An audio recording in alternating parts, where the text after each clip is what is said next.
नमस्कार स्टूडेंट्स, मैं doctor Sudesh Chaudhary physical chemistry YouTube channel में आप सभी का स्वागत करती हूँ। हम बीएससी सेकेंड ईयर की फिजिकल केमिस्ट्री पढ़ रहे थे। इस फिजिकल केमिस्ट्री में मैं आप लोगों को इलेक्ट्रोकेमिस्ट्री फर्स्ट पढ़ा रही थी। आज उसका हम लास्ट टॉपिक पढ़ेंगे, कंडक्टोमेट्रिक टाइट्रेशंस। क्या होती हैं कंडक्टोमेट्रिक टाइट्रेशंस?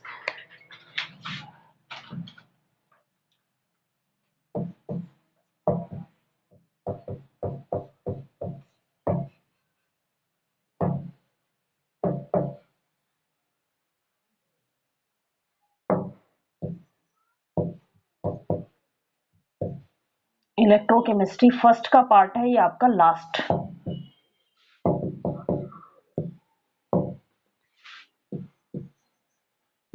कंडक्टोमेट्रिक टाइट्रेशन, नाम से ही पता चल रहा होगा कि जिस टाइट्रेशन का हम एंड पॉइंट किसका यूज करके निकाले, कंडक्टेंस का यूज करके हम निकालते हैं, वो टाइट्रेशंस क्या कहलाती हैं? कंडक्टोमेट्रिक टाइट्रेशंस कहलाती हैं। क्या कहा मैंने? जिस टाइट्रेशन का एंड पॉइंट किसका यूज करके? कंडक्टेंस का यूज करके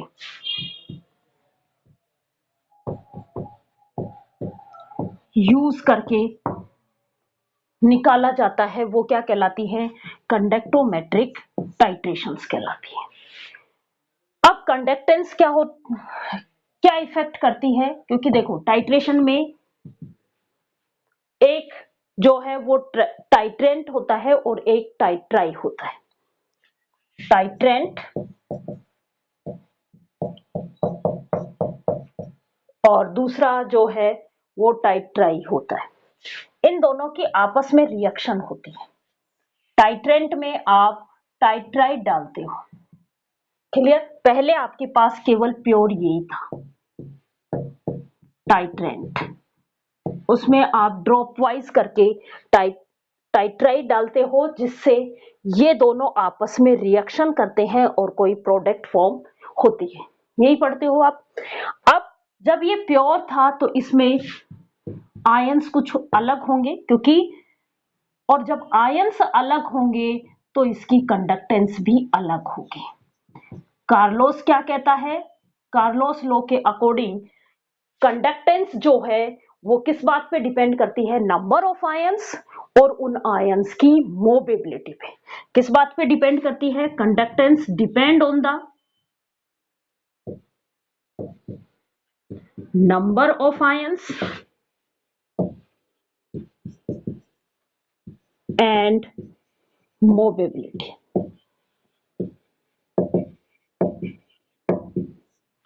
उन आयंस की मोबिलिटी पे डिपेंड करती है।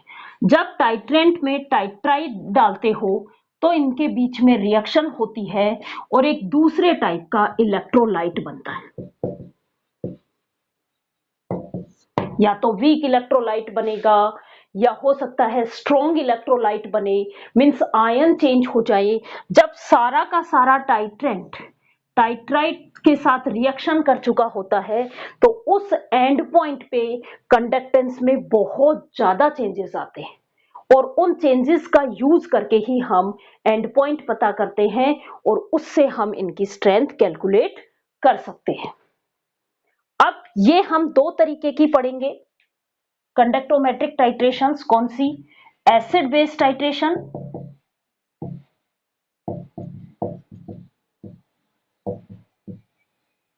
और प्रेसिपिटेशन टाइट्रेशन।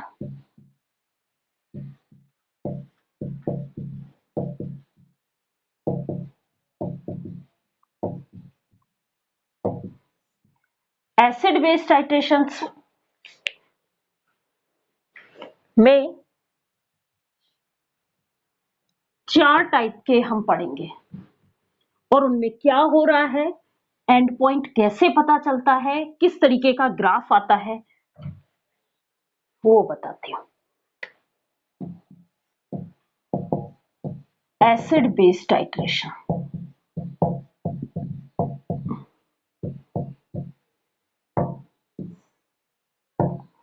अब आपका एसिड वीक भी हो सकता है और स्ट्रॉन्ग भी हो सकता है।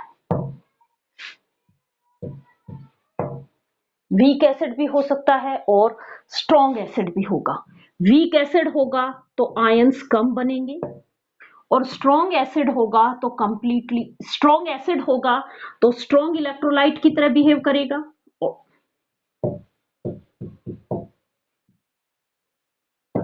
स्ट्रॉन्ग इलेक्ट्रोलाइट की तरह बिहेव करेगा तो इसमें नंबर ऑफ आयंस भी ज्यादा होंगे। और weak electrolyte means acid weak हुआ तो ये किसकी तरह बिहेव करेगा? वीक इलेक्ट्रोलाइट्स की तरह बिहेव करेगा। और वीक इलेक्ट्रोलाइट्स में क्या होते हैं? नंबर ऑफ आयंस कम होंगे तो कंडक्टेंस भी कम होगी। वैसे ही बेस भी कैसे हो सकते हैं? स्ट्रॉन्ग भी हो सकता है और वीक भी हो सकता है। अब देखो, हम इस तरीके से 4 टाइप के अरेंजमेंट बनाते हैं, 4 टाइप के कॉम्बिनेशन स्टडी करते हैं। पहला कॉम्बिनेशन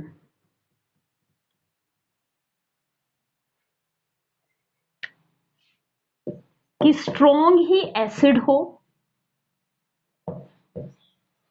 और स्ट्रॉन्ग ही बेस हो।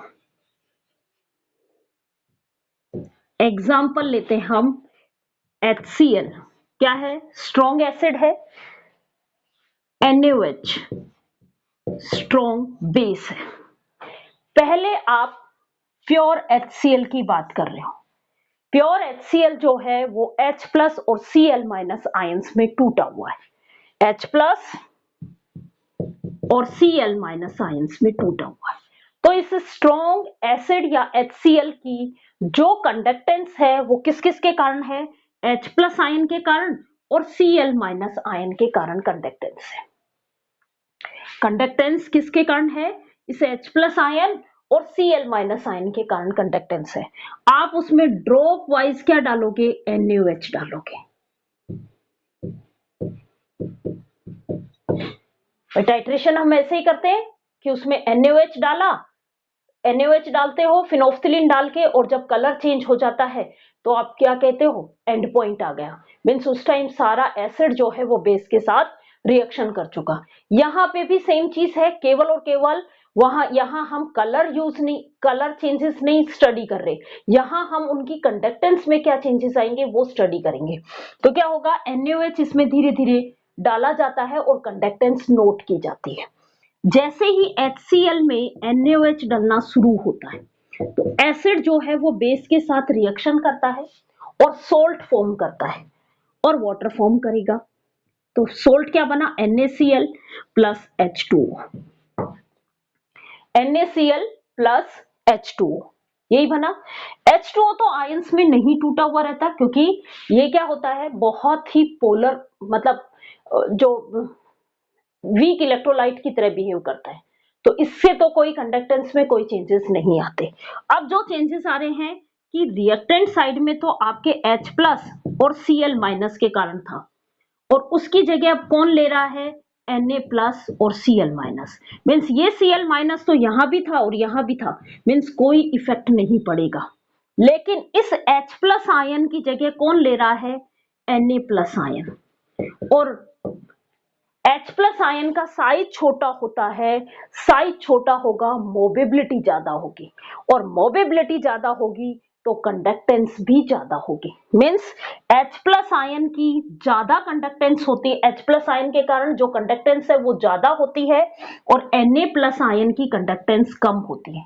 तो धीरे धीरे आप इस HCl में NaOH डाल रहे हो तो कंडक्टेंस जैसे जैसे NaOH का वॉल्यूम बढ़ता जाएगा वैसे वैसे वो HCl के साथ रिएक्शन करता जाएगा, तो उसमें HCl की जो आयंस है वो कम होते हुए चले जाएंगे, कम होते हुए चले जाएंगे, उनकी जगह Na प्लस आयन आ जाएगा और कंडक्टेंस जो है वो कम होती हुई चली जाएगी। मीन्स जब मैं graph खींचूं volume of NaOH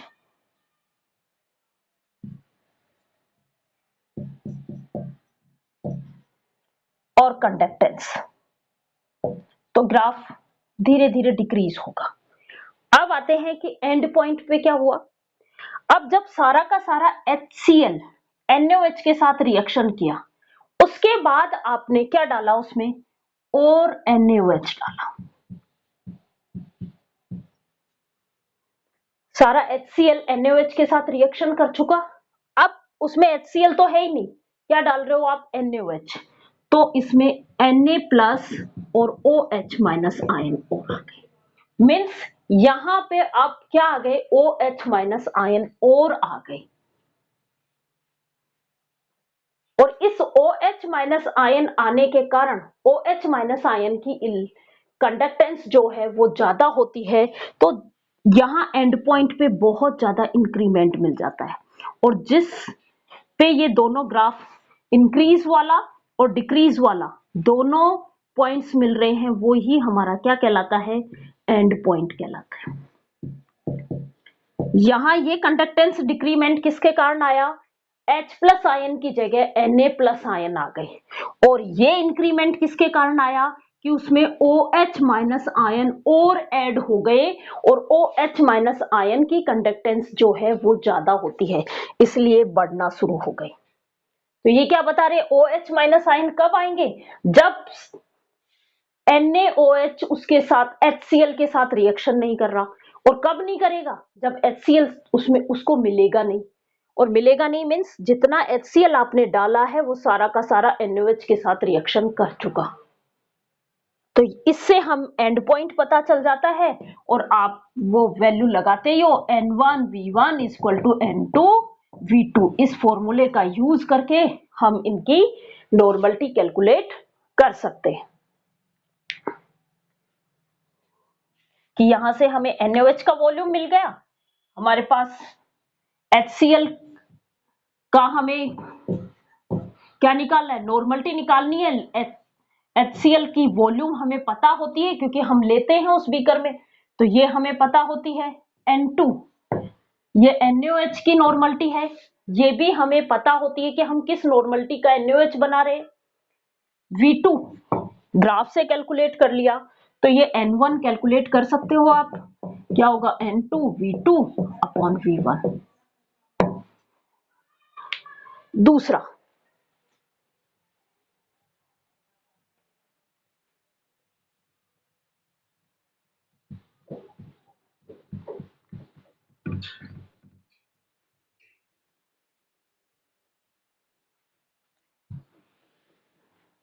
acid तो कैसा हो, स्ट्रॉन्ग ही हो, लेकिन बेस कैसा हो, वीक बेस ले, तो उस केस में क्या होता है,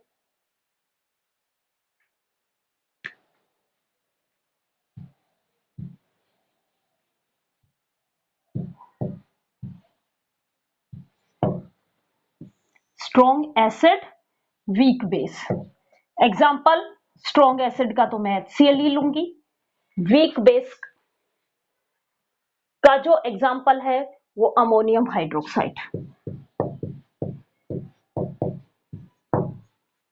क्या होगा, रिएक्शन देखो, पहले H++Cl- आयन के कारण था, अब इसमें आपने NH4OH मिलाया, क्या होगा, ये NH4Cl प्लस में H2O की फॉर्म में कन्वर्ट हो गई।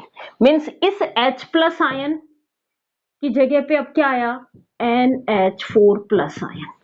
और H+ आयन का साइज क्या बताया था मैंने आपको, छोटा साइज होता है तो इसकी मोबेबिलिटी ज्यादा होती है। मोबेबिलिटी ज्यादा होगी तो कंडक्टेंस क्या होगी, ज्यादा होगी। अब इस H+ आयन की जगह कौन लेता जा रहा है, अमोनियम आयन। अमोनियम आयन का भी साइज बड़ा होता है, मोबेबिलिटी कम होती है, मींस कंडक्टेंस जो है वो डिक्रीज होता हुआ आएगा। कंडक्टेंस क्या होगी, डिक्रीज होगी।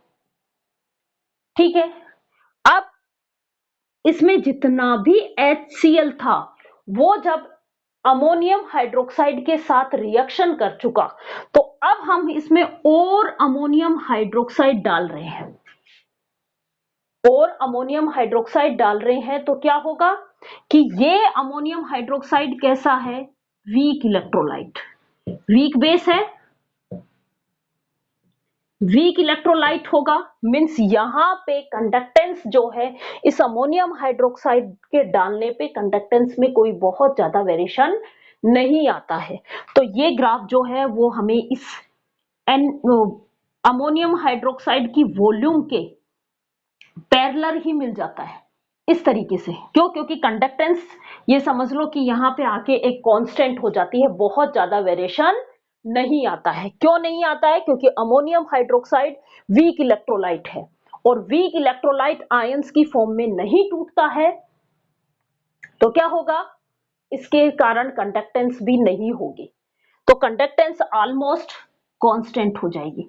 तो ये ग्राफ जहां पे आपस में काट रहे हैं वो पॉइंट आपके लिए क्या हो जाएगा? एंड पॉइंट हो जाएगा।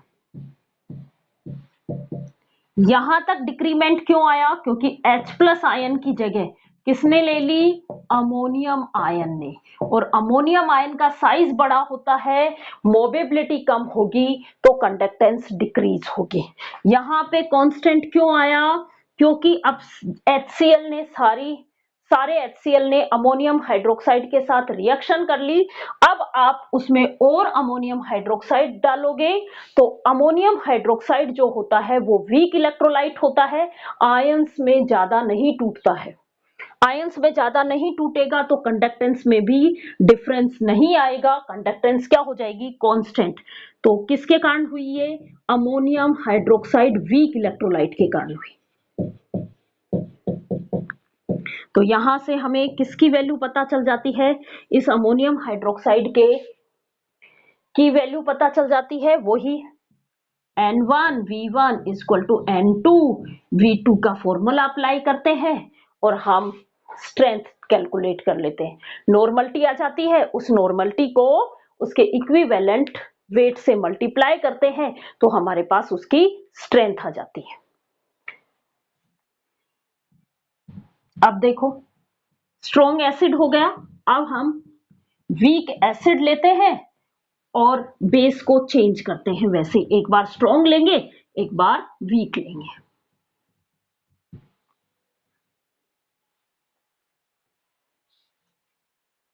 थर्ड,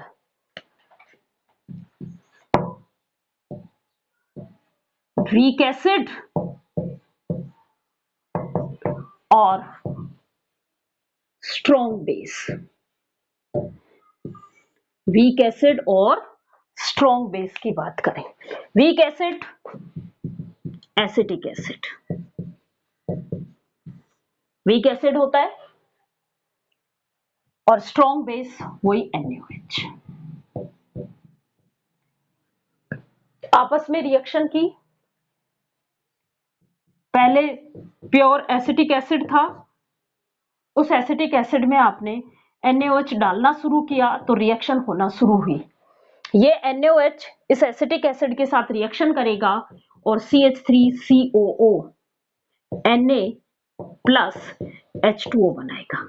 अब ये जो इलेक्ट्रोलाइट बना है, याद रखना किसी भी वीक की स्ट्रॉन्ग के साथ रिएक्शन कराने पे जो इलेक्ट्रोलाइट बनता है वो कैसा हो जाता है? Strong electrolyte. तो ये इलेक्ट्रोलाइट कैसा हुआ? Strong electrolyte. स्ट्रॉन्ग इलेक्ट्रोलाइट होगा। देखो ये पहले कैसा था? Weak electrolyte. Means weak electrolyte था तो आयंस कम थे, कंडक्टेंस भी कम थी, कंडक्टेंस लो थी। अब उसमें NaOH डालते ही क्या बन रहा है? एक स्ट्रॉन्ग इलेक्ट्रोलाइट बन रहा है। स्ट्रॉन्ग इलेक्ट्रोलाइट होगा तो नंबर ऑफ आयंस बढ़ेंगे, तो मीन्स कंडक्टेंस इंक्रीज होना शुरू हो जाएगी। कंडक्टेंस क्या होगी? लार्ज, इंक्रीज होना शुरू हो जाएगी। जैसे जैसे NaOH डालते जाएंगे वैसे वैसे स्ट्रॉन्ग इलेक्ट्रोलाइट बनता जाएगा और कंडक्टेंस इंक्रीज होगी।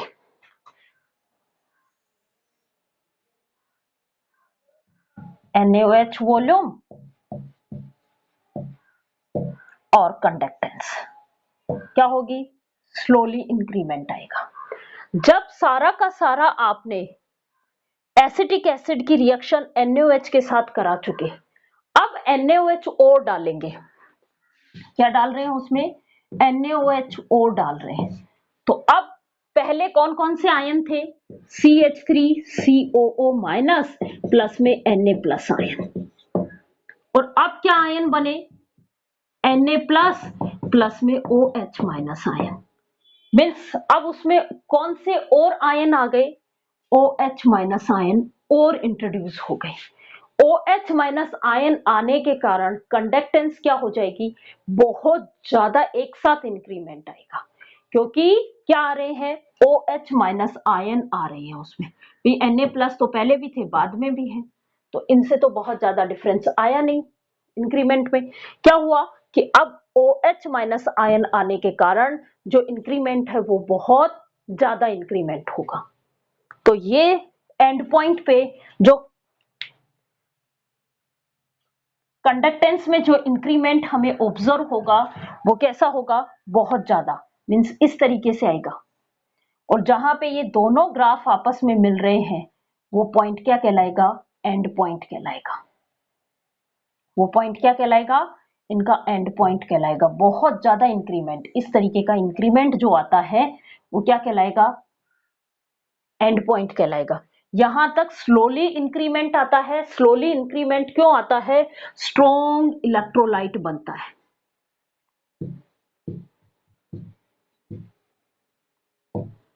और आयंस ज्यादा होते हैं। जैसे जैसे हम उसमें NaOH डालते जाते हैं, एसिटिक एसिड उस NaOH के साथ रिएक्शन करता जाता है, और जब सारा एसिटिक एसिड खत्म हो गया उसके बाद आप उसमें NaOH डाल रहे हो, तो अब जो इंक्रीमेंट आ रहा है वो OH माइनस आयन के कारण आ रहा है, और OH माइनस आयन के कारण कंडक्टेंस जो है वो बहुत ज्यादा होती है, इसलिए इंक्रीमेंट आ जाता है। क्लियर यहां तक? अगला फोर्थ पॉइंट, फोर्थ है आपका वीक एसिड और वीक ही बेस। वीक एसिड और वीक बेस। वीक एसिड की बात कर रहे हैं हम एसिटिक एसिड, और वीक बेस हमने लिया था अमोनियम हाइड्रोक्साइड। वही दोनों आपस में रिएक्शन करेंगे।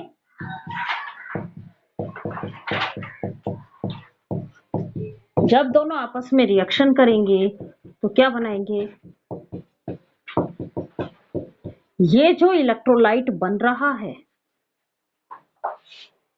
ये कैसा होगा? स्ट्रॉन्ग इलेक्ट्रोलाइट होगा।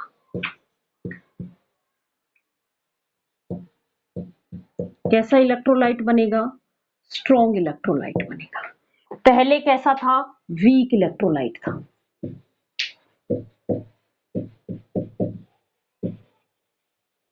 पहले वीक था, अब स्ट्रॉन्ग बन रहा है। तो जैसे जैसे स्ट्रॉन्ग बनता जाएगा आयंस बढ़ते जाएंगे, और आयंस बढ़ेंगे कंडक्टेंस भी इंक्रीज होगी।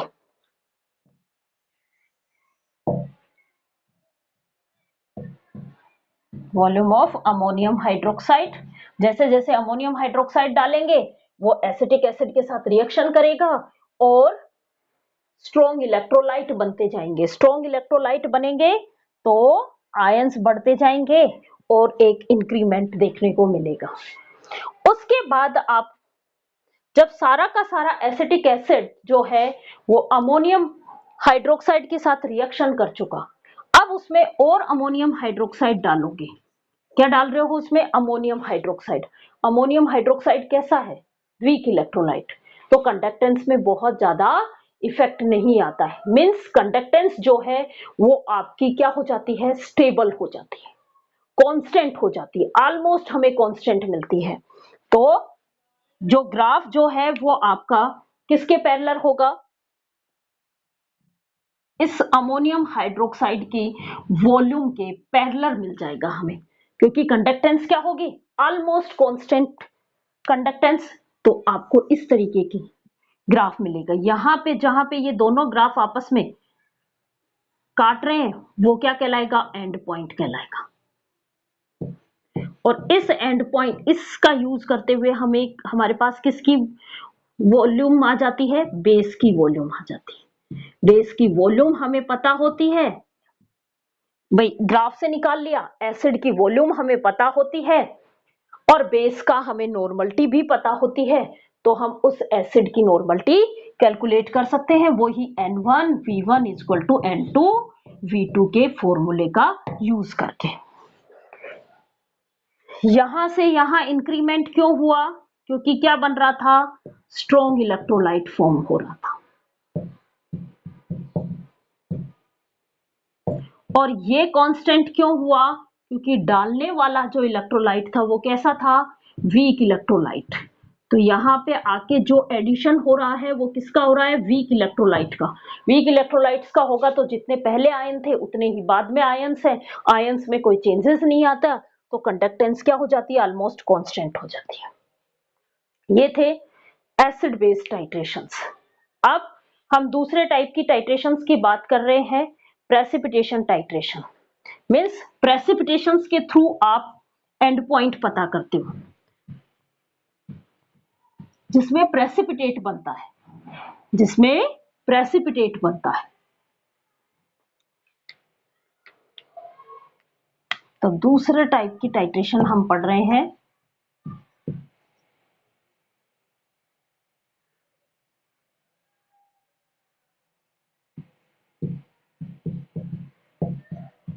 Precipitation titration.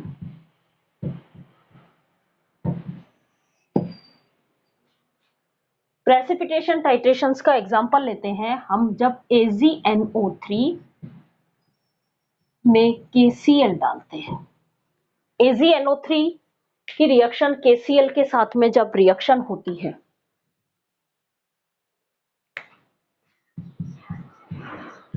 तो क्या बनता है, AgCl प्लस KNO3। अब देखो ये आयंस में टूटा हुआ रहता है, मीन्स पहले जो कंडक्टेंस थी वो किसके कारण थी, Ag आयंस और Ag प्लस आयंस और NO3 माइनस आयन के कारण।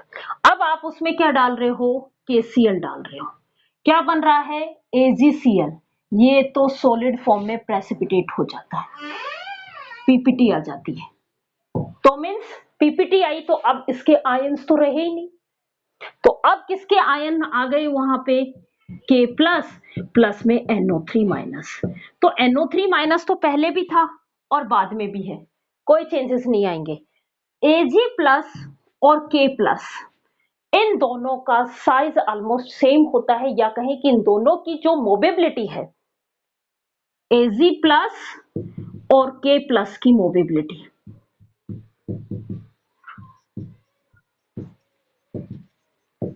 ये इक्वल होती है, ऑलमोस्ट इक्वल होती है। मींस कंडक्टेंस में कोई चेंजेस नहीं आते, कंडक्टेंस में कोई भी चेंजेस नहीं आते हैं।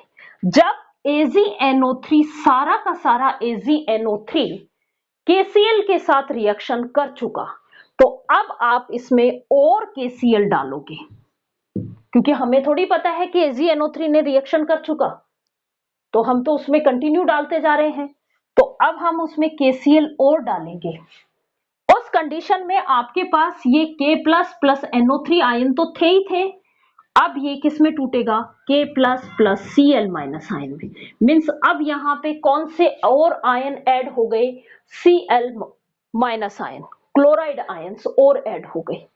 ये क्लोराइड आयंस की जो कंडक्टेंस है वो ज्यादा होती है, क्लोराइड आयंस की, क्योंकि इनकी मोबिलिटी ज्यादा होती है, तो कंडक्टेंस क्या हो गई, इंक्रीज हो गई।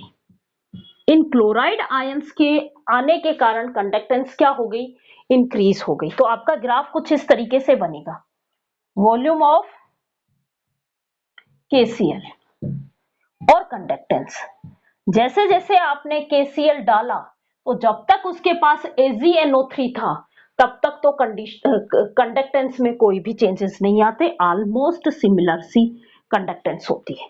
लेकिन जैसे ही आप उसमें क्या डालोगे, और KCl डालोगे जब AgNO3 ने कंप्लीट रिएक्शन कर चुके, तो अब ये KCl जो आयन KCl है ये K प्लस और Cl माइनस आयन में टूट जाएगा और वहां पे क्या आ जाएंगे, Cl माइनस आयन और आ जाएंगे, जिससे कंडक्टेंस इंक्रीज होगी।